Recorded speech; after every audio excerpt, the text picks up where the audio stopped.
Hey, this is Steve Rode with Damon Day. You're back for the Penny Stupid podcast. We're talking about making money. Damon has a big pussy on his head. And What about Right Said Fred?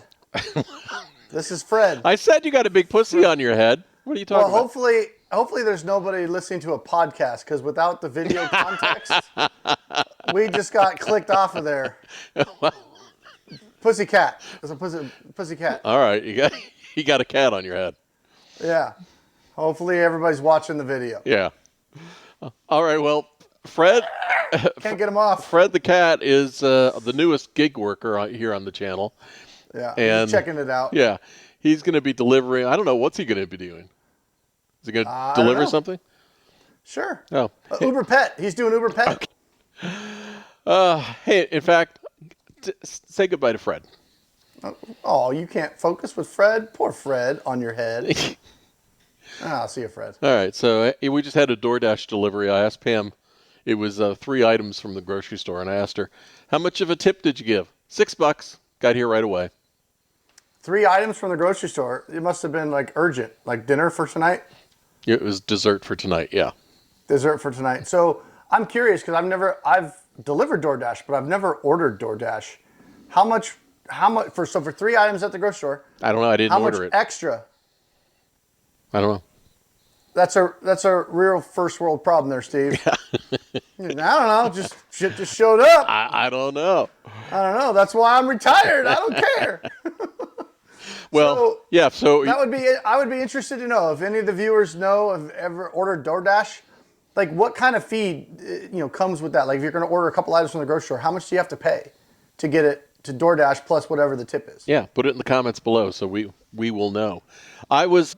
Before this, we did the Get Out of Debt Guy podcast talking about money, credit, and debt and all that stuff. And one of the things that we had mentioned on there was, how expensive it is going out to eat. And it occurred to me, Damon, when I know I'm old, all right? But when I was growing up, the only time we went out to dinner it was your birthday, it was a special occasion, and it was only a few times a year. And now I'm just amazed that, it has brought this demand for gig workers to constantly deliver stuff to people every day. We need to have it now, and we need to have a gig worker, and we need the app to take advantage of the gig worker and underpay. Credit card debt is at an all-time high. It's because we got this convenience economy. Yeah. Which, by the way, most people on the channel probably don't know what we do. We help people deal with debt. If you got credit cards, you're driving gig work because you're trying to pay off your debt, go see us at getoutofdebt.org, where we talk about all things related to debt. We've been doing it. I've been doing it, 25 years, Steve? And you're ancient, so you've been doing it like 135 years. That's right. Debt Yeah. stuff, In fact, like I just retired from that and passed the torch to you. So you are now the new Get Out of Debt guy. And I also now have a gray beard. That's how long I've been doing it. So anyway, you got credit card debt, go see us on that other channel. Go to the website, getoutofdebt.org. Yep. Or you can come straight to me at damonday.com. You got some credit card debt, I can help you get creative with that and get rid of it. And I can even give you some ride sharing tips, because that's what we do. Well, this all started, this gig idea about, when you're getting out of debt, it's either about reducing the debt or increasing your income or a little bit of both. And so it is, I think it's safe to say, using a sound, logical strategy that you have developed, it's easy for people to make $1,000 or $2,000 extra dollars a month, and that pays. I could do 1,000 or 2,000 with my eyes closed, bro. Yeah, well, and I don't even have to try. And you can accidentally make 1,000 or 2,000. Yeah, you can do that a week. Yeah, to do 2,000 a week, you'd have to be hustling, faux show. Yeah, 1,000 a week, and again, this is very geographic dependent. Right? If you live in some small little town, it's very different. I live out here in Phoenix, North Scottsdale area. So yeah, 1,000 a week, I could fall out of bed into the car, and accidentally make $1,000 a week. It's not that hard. Well, when we're talking about side hustles, I'm amazed at some of the YouTube channels that I've seen where guys are like proud that they're doing $15 an hour or $20 an hour. Dude, I won't even get in the car for $15 an hour. I'm doing it for the channel, but I'd like to. For me, it's the challenge of it. I want to see, like, I look at it and go, am I going to be able to, if I do this gig, am I going to make $40 an hour? Right. Like, if I'm going to still do it for the channel and to report on it and get some ideas, I still want to see if I can make some decent money. I don't want to go out there and be like, yeah, I worked my ass off and I made $500 a week. You know, that doesn't make any sense. Well, those people out there that are doing whatever it is, grocery delivery, people delivery, something, and they're making $15, $20 an hour and they think this sucks and it's not worth their time and they quit. The problem is there are ways that you can make more per hour. And Damon is the king of giving you multi-app and magnifying your income ideas. But don't quit. Just work smarter. Don't quit. Modify. Modify. Okay, what you got to learn, and you got to multi-app, right? You got to, like, I'm never out there doing one app because there is no more loyalty anymore. These apps don't pay you enough money anymore, most of them anyway, to just focus on the one app. And I notice a lot of people get out there and they get used to that app. Great example, we've talked about on this channel before, where I kind of got, not stuck, but I like driving Lyft Lux because it was perfect for me. I could go out in the evenings after the kids went to bed. I would drive maybe Thursday, Friday, Saturday nights. And for me, I actually was enjoying it a lot because I've been working from home since I was in college. Mm-hmm. And it's just something that gets me out of the house. I get to meet people. It's just different. I'm not behind the desk, right? Right. I'm not just like stuck in my office behind the desk talking about debt stuff and how to get out of debt and settling with creditors and all that stuff. And I just enjoyed it. And I could go out and, you know, working 3 nights a week, sometimes 4 nights maybe, and be making $1,500 a week just driving Lyft Lux. And it got to the point where I wasn't able to make that on some of these other apps that I was trying. So naturally, I would just kind of gravitate towards what I was familiar with, what was working, what was making money. And then I have to keep reminding myself, well, I'm out here to test these apps, not just, but it makes it hard if I go do an app and I'm only making $15 an hour on that app to go, well, do I want to keep testing this app? Screw that. I'm going to go get this $40 an hour gig. But then what happened? Lyft took away Lux because Lyft sucks. But that's the reality. That's the lesson. You can't rely on any of these apps. You get too comfortable. You get too focused on one app. The app is not designed to maximize driver profits. They're designed to maximize their profit. Right. And guess where most of the expense is? Drivers. Drivers are like the biggest expense. They're there to take money away from you, not give you money. So, but what it did was it kind of forced me to take a step back and say, oh, they took Lyft away. That really sucks. And it's been kind of interesting to see the reaction on social media from all these other drivers that are getting really mad at Lyft and pissed off. And it's like, it's Lyft's ball. They could take it and go home. Yeah. It's their thing. They invested the time, the money, raised all the they did it all. They're providing an opportunity. Now the opportunity is different. Now you have to decide if the opportunity is still good enough for your time and your situation, whatever that is. But now I look at Lyft and I go, okay, the rates are a lot lower than they were a month ago. Mm-hmm. So that's a good time to go try some new things. And all of a sudden, I was signed up for Walmart Spark like a year ago. I did a couple of gigs and I was like, that's pretty cool. But now I'm like, well, now I don't have that opportunity to go make all that money at Lyft anymore. So let me actually dig in and try some of these other things. And what I found was a week later, I was making just as much money delivering Walmart Spark with a little bit of a little tiny sprinkle of some roadie. And what else was I doing in there? I would do a little of everything. And a little bit of DoorDash mixed in there. And then I would still drive Lyft, but on Lyft Black, Lux Black only. Right.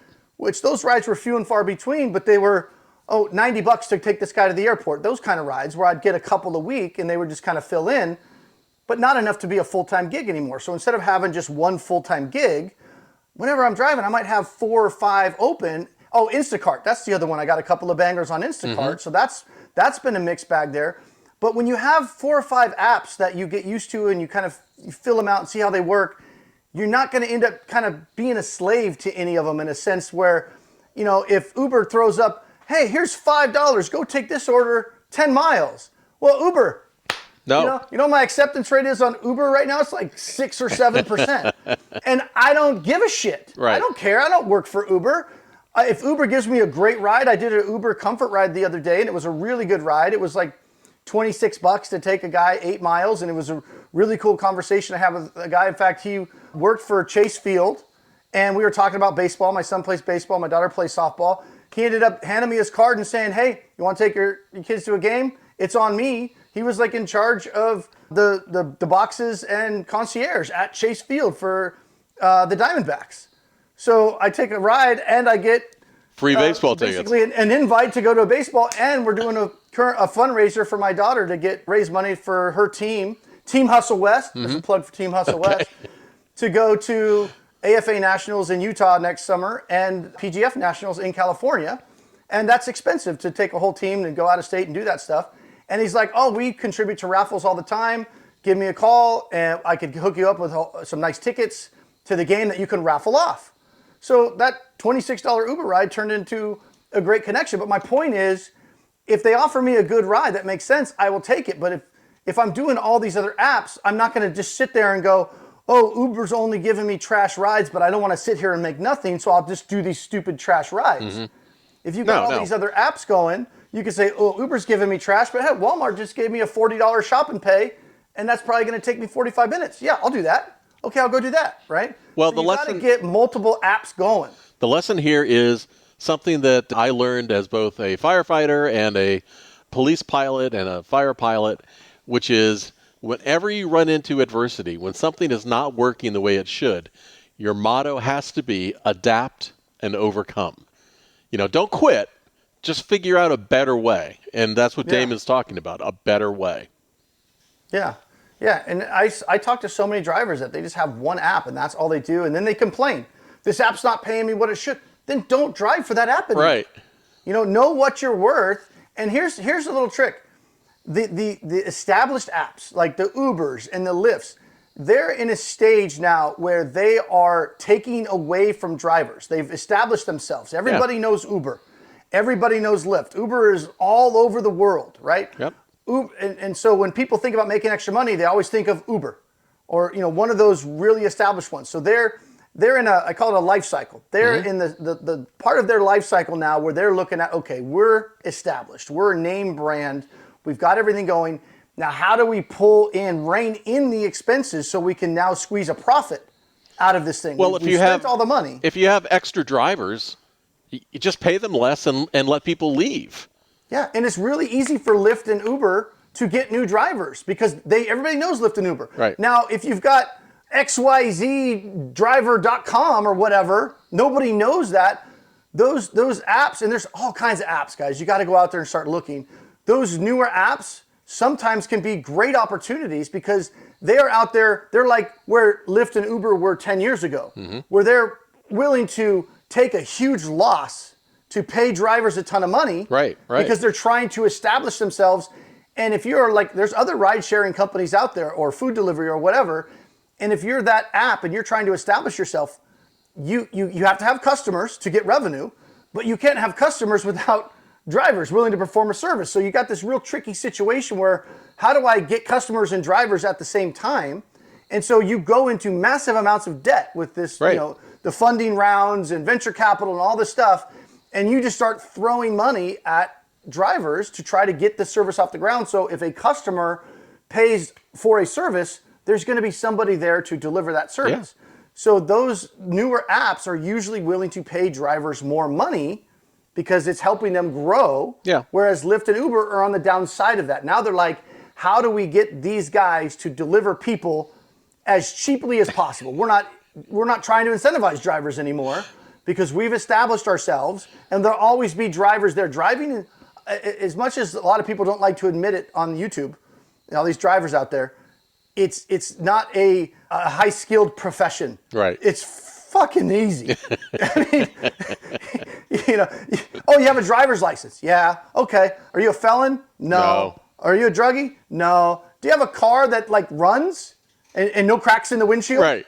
Yeah. Right? It can look like shit, but as long as there's not a crack in the windshield, you're going to pass the inspection. And you can go out and drive, right? Yeah. I've seen the drivers out there. I've seen, I'm not saying they're all like that, but I've rolled up on some and went, "You're delivering groceries?" Oh, I've been in some of those cars as a passenger, and it's kind of sketchy. Yeah. Point is, though, they have resource. They don't have a problem now getting new drivers. So don't just sit there and complain about Uber and Lyft lowering your pay because they're going to keep doing it. They're just going to keep doing it. They don't need you. And the driver's like, oh, we need them. We provide the service. No, you don't. Some other schmuck going to come in behind you and provide the service. You're not you are expendable. I was going to say you're not unexpendable. Yeah, and right? People say, well, in the past I got paid this and they owe me more. They don't owe you shit. Yeah. They're setting the rates. If you don't like the rates, they're giving you a clear message. Go away. Don't do Yeah, it. when have the rates gotten better? Like they're never increasing the rates. Well, they're never going, oh, we're paying drivers more. There was a little bit of that, but you haven't mentioned it lately. All these big surges and bonuses. Those are like going away. They're few and Right. far between now. Right. And it depends on where you're at, but that's just what they do. If there's some high demand, they might throw a little bonus out there.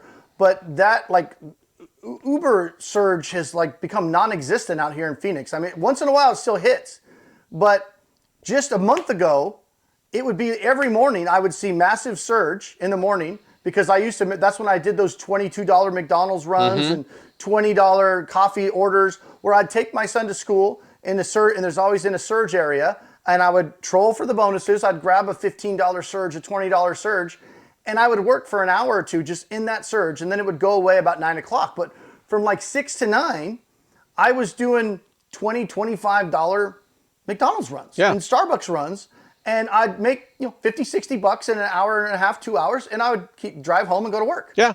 Right, back in my office. Yeah. And now I went out, I dropped my son off today. I just turned the app off, Uber, I had it on the whole way. I dropped off my son, I looked. I didn't even pick up a single surge, and the only one that was even up that was close to me was $3. So I was like, forget that. But then I turned on Instacart, and they didn't have any bangers, but they did have a $13 one that was one item, coffee. Somebody needed some coffee this morning. And it was literally exactly on my way home. The store and the drop-off was on my way home. Normally, I wouldn't even bat an eye at $13, but I'm like, I'm driving 20 miles back to the house anyway from the school. Yeah. Might as well grab the $13 on the way. Paid for it, yeah. But that's how you get creative, right? That's not a full-time thing. I'm not just sitting there waiting for the orders, but you have all these apps, you get signed up. Even if you're not like, I'm going to go out and work right now, you can use these apps. If you're just out running errands, you can flip a couple of them on and grab an Uber Eats or grab a DoorDash or grab this. Oh, I got a contract violation from DoorDash yesterday. How? What? I'm shaking in my boots. What? So a contract violation, for those that don't know, is like really bad. Like if you get a couple of these, it's grounds for termination. You can get kicked off the platform. I've never heard of it, yeah. And it's like, I don't work for you. I don't give a shit. You want to kick me off the platform? I got all kinds of other apps. Like I barely even drive DoorDash. I don't care. But so I got the contract violation because what I do is I'm multi-app. I always look at it as, okay, if I'm going to go 5 miles for this thing, whatever that is, okay, is there any other app that I have that maybe will also throw me an order that I can double up on those miles? I can get paid twice for very similar miles. Like I can get an Uber Eats order here and then maybe a DoorDash, sometimes at the same restaurant, going in the same general direction. Well, now all of a sudden, a $10 order for 10 miles, I wouldn't take. But if I have two $10 orders for essentially the same 10 miles or fairly close to it, now I'm making $20 for those 10 or 11 miles, right? So I took a DoorDash, and what was it, a Spark? Oh, it was a Spark, right? Oh, well, this is the one you were telling me about. Yeah. So I had a Walmart Spark order, and it was a good order because there's a big tip on it. It was paying me I think it was $30. Yeah. The Walmart Spark order was paying me $30. The Walmart's like 2 miles from my house, so I usually sit in the office with the app on, and they throw me like $15 orders, $20 orders, which if I was out, I may consider, but I'm in my office. If I'm going to interrupt my day, it's got to be over $30 for me to even like, okay, I'll go grab that real quick, drop it off, and come back to work, right? So I got that $30 one. I'm like, okay, I'll go do it. It's only 2 stops. It was a total of like maybe 6 miles. I'm telling you, Walmart Spark is good. And so it's for $30. I drive the 2 miles to Walmart. They put the groceries in my car. It's curbside pickup, not a shop and pay. And then I deliver two places, total of about 6 miles, go back home, okay? $30, easy gig. Well, as I'm driving to Walmart, I get hit for a DoorDash $14 order. And it was like 9 miles, something like that. If I was just in my house and that was the only thing on there, I wouldn't have grabbed it. But I looked at it, and this is where you can't be lazy about this stuff, and you got to make quick decisions. You only have 10 to 15 to 20 seconds, maybe 30 seconds, depending on the app. So I looked at it, and I was like, okay, I remember where my delivery was because I know my area for Walmart. And hey, this DoorDash is getting delivered literally right in that same general location of these 2 Walmart deliveries. So hell, why not? Let me just grab that. Now, it gets a little tricky if you're dealing with food versus groceries. Groceries, you got a little bit more leeway. Food, you can't take a tour of Italy around your city with the food, because they can track you in the app and all this stuff. And like, this mofo, picked up my food an hour ago and I still don't have it. Yeah. So you have to be careful with that. So what I did was I accepted it, but DoorDash didn't give me a must be picked up by this time. Mm-hmm. It gave me a must be delivered by this time. Okay. And I was like, okay, I could do that. But so what I did was I got the groceries with Walmart. Those got loaded in. Before I delivered those, I went over to the restaurant, got the food. Mm-hmm. And then as I was driving down, one of the Walmart deliveries was right on the way. So that took maybe like a 3-minute detour, because it was literally just right on the way. Yeah. Did the Walmart, then dropped the food. Guy was super appreciative, thanked me, $10 tip on it, and then dropped the third one. Yeah. So later that day, I get contract violation from DoorDash. You were 7 minutes late to the restaurant. And obviously I was late, I guess, because I stopped at the Walmart first to get the food loaded in, and then I went to the restaurant. Yeah. Now, number one, it didn't tell me what time it didn't give me a time that this food must be picked up by this time. So you dropped the food by the required time. I dropped the food the food wasn't late. Yeah. The food got there before it was the required time. But they were giving me a contract violation because I was 7 minutes late picking up the food.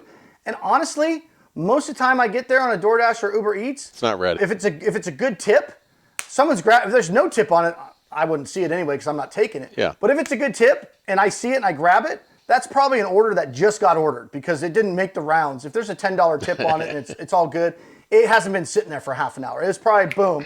And honestly, I'm not going to rush out to the restaurant right away if there's an order that I know probably just got ordered, because then I'm going to be sitting at the damn restaurant for 10 minutes. Right. Now, screw you, DoorDash. My time's more valuable than your stupid ass app. I don't care. Yeah, but isn't that interesting? If you get to the restaurant and the restaurant is not ready. Do they get a contract violation? I get paid? No. No.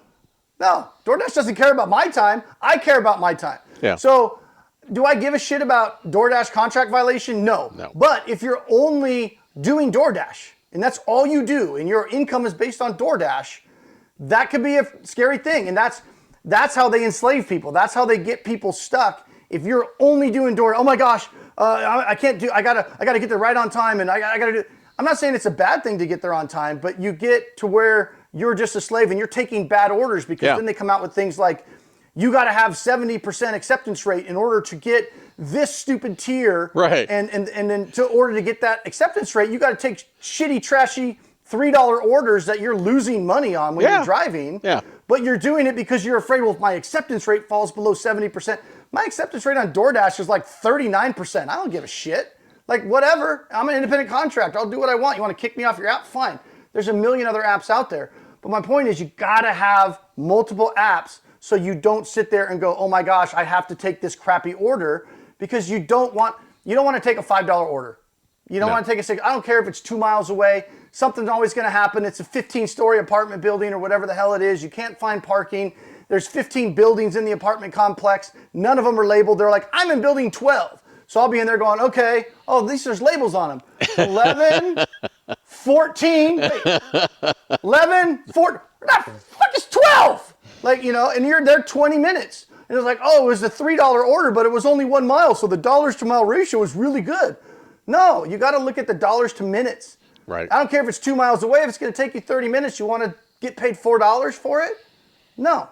Oh, it's like taking a $20 ride out into the middle of nowhere and then have to spend, another 20 minutes driving back to your zone. That's just wasted time. Yeah, you got to be smart when you're picking your rides. Like with Uber and Lyft, you kind of think like, well, maybe I'll get a ride when I'm out there. So like, okay, it's good dollars to mile. It's $1.50 a mile or whatever. But you got to look at where you're going to end up. If you're going to end up in a place you're probably not going to get a ride back, now what you thought was $1.50 a mile is 75 cents a mile, because you're going to have to come all the way back. Walmart is you got to be real careful with that as well, because Walmart, there's pros and cons to all these different things, right? But with Walmart, you got to go to a central place, right? Mm-hmm. You can't just stay out and, okay, now I'm done dropping, so now I'm going to go drop over here. Yeah, you got to come back. When you drop off to Walmart, you got to come back to Walmart, wait for the next order. So if Walmart's like, hey, here's $10 and it's 6 miles, a lot of times you go, oh, okay, well, that's better than $1 a mile. I'm going to do it, or whatever your threshold is. But you got to think about it's not more than $1 a mile, because you got to drive out 6, And now you got to come back 6 to get the next order. Right. So you're going to drive 12 miles for that $10. Is it worth $10 to drive 12 miles? Maybe not. I wouldn't do it. Yeah. Well, it's like DoorDash. You take something and it takes you out of your zone. You can't work out of your zone. So now you got to drive back to your zone. Yeah. And not only that, even if it's in your zone, like where I'm at in North Scottsdale, in Cave Creek area, anything north of me, there's like no restaurants for the most part. And there's lots of houses out here. So if you're going to go get an order and it's going to go out 7 or 8 miles, there's no fast food out there. You're not going to get another fast food order to bring you back. Right. You're going to have to drive back, even though you don't have to go back because you might not even go back to that restaurant. It's not like Walmart where you know for sure you got to drive back exactly. You pretty much need to drive back before you're probably going to get another order. Or you might get pinged for another order when you're out there, but guess where it's at? It's in the area back where here. all the restaurants are. So you still got to drive back and get it and then go back out. So you got to be smart with the orders you're taking. And these apps try to, not trick you, but they try to make you feel like you have to keep your acceptance rate. That's how they get you with that acceptance rate bullshit. And you buy into that. Oh, I got to have this level. I got to have this level. Not if you have 5 apps going. I could give a shit about what my acceptance rate is. Right. And my acceptance rate with Lyft used to be, 85, 90%, because I used to get Lux rides all the time, and most of them were all worth it. As soon as they took Lux away, my acceptance rate went down 30%. And the only reason it's not lower than that is because I don't even drive regular Lyft or Lyft Extra Comfort anymore. Yeah. I know it's all trash rides. I don't even take them. I leave it on black only. And now I'm even starting to notice they're shaving the black rides. Yeah. The black rides are getting to the point where the payout is almost as low where the high end of the Lux used to be. They tried to offer me what I say, it was like $75 to go to the airport the other day. Yeah, they just don't care about it anymore. And that's fine. Yeah, and that ride used to be $95 to $100, and I didn't end up taking it because I took it. Well, I took it and the guy canceled on me. Which, should I tell that story? That pissed me off. If you want to. Well, you got like a 10-second delay, so I can't see if you're shaking your head yes or no. Oh. I know you said if you want to. Yeah. But I can't tell if you really want me to, or you're like, fuck, whatever, dude. I'll It's up wind to you you. up. Keep going. All right, I won't tell the story. All right. Ooh, what about the $150 Instacart? Tell it. $150 Instacart. And again, these are all like one-off examples. Why? The theme is have multiple shit going on. So I haven't been liking Instacart that much because most of the orders are trash for me because I suck at shopping. I take too long. Walmart Shop and Pay, I'm really fast, but Fry's, Sprouts, don't even talk to me about Sprouts. I won't go into a Sprouts. Sprouts is dead to you.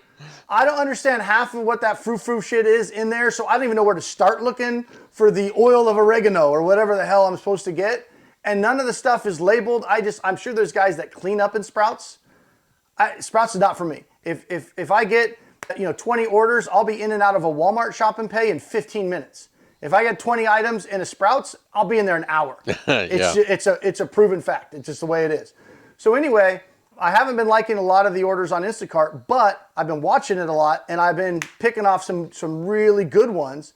And I had one the other day that was, I don't remember the exact numbers, but it was like $35 to take 2 bottles of wine from Fry's and deliver it. And I don't remember how far it was, but it was a good order. It was like $35, and I think it was maybe 10 miles away, whatever it was. So I go and I get it. As I'm driving there, I never had this before on Instacart, but I get it a lot on Uber Eats where you're already in a ride and they'll say, hey, for an extra $3, go get this burrito right here, and they'll stack the order. Yeah. Right? So I haven't seen that before on Instacart, but Instacart did. They're like, hey, will you go get a 1-item order at Lowe's? And Lowe's happened to be about, 3 or 4 miles from the grocery store that I was at. And the delivery was really close to the other delivery. Yeah. Right? And it was plus $20. And I was like, okay, 1 item at Lowe's, and I'm going to the same general. So now I'm going out that 8 or 9 miles anyway. Yeah. So now I'm getting 35 plus 20, $55. Dude, banger. I'll take it. So I took it. I went and did the quick shop and pay at the Fry's, which was the 2 bottles of alcohol. And it was awesome because this was a fancy Fry's, and it had an alcohol guy. Like they have like guys in fancy restrooms that, polish your shoes or wipe your ass or whatever they do in there. Well, this Fry's had an alcohol guy. So normally alcohol, because I don't drink very often, so I don't know where anything is in the alcohol section. I don't go buy alcohol.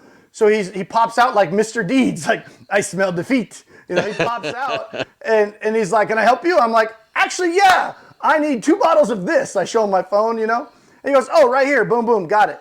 And then he goes, hey, I'm sorry, but I have to walk you up to the front because it's over $50. Okay. And I was like, okay, so we're walking. He's like walking with me, and then the customer she asked if I can add a can of wintergreen, like chew. Yeah. Right? She needs some Skull, some chew, the husband, whatever. And honestly, I didn't know. I didn't know if that was allowed on Instacart, not allowed. I mean, probably because you can buy alcohol. So I chatted with her. I said, probably. I asked the alcohol guy. He goes, oh, that's at the front. So we're getting to the front.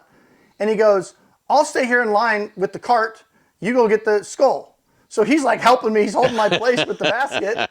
I'm like, this is some concierge service right here. This is some bougie ass fries, right? So I'm like, okay. So I go get the Skull. I scan it in the app. It works. So I go, okay, I guess I can add, tobacco. All right, great. So I go back in line. In the meantime, this guy's already got up to the front. They've scanned the bottles of wine in, got them bagged, and got them in the basket for me. So I have them scan the wintergreen. I check out. I'm going. So I know that's going to add some to my $35. And so I text the lady, oh, I was able to get it, no problem. And then as I'm loading the stuff in the car, I get a text from the other customer that wants, the one item is a artificial Christmas tree at Lowe's. And she goes, if you can get that to me in an hour, there's a fat tip in it for you. And I'm thinking, dude, I'm already getting $20 for, okay, sure, great. I'll be there in an hour, no problem, So I go in, I get the tree, I get out, I go deliver it. Luckily, she's the first one on there. I'm there in like 40 minutes, definitely within an hour. So I carry it in for her, set it down. She's super thankful. She's having a party. They just moved, and it's a big house, like out on a very high-end golf course. Like, it's nice. And so I put it down, and she's like, oh, thanks so much. My old tree, we couldn't find the stand, it's in a box, whatever. So you saved my ass. She gives me $50, $50 cash right there, boom. And I'm like, holy crap. So boom, take that, get out of there, go deliver the 2 bottles of alcohol. They were so appreciative. They increased my tip from whatever it was. They added more to it because I added the Skull. You provided customer service.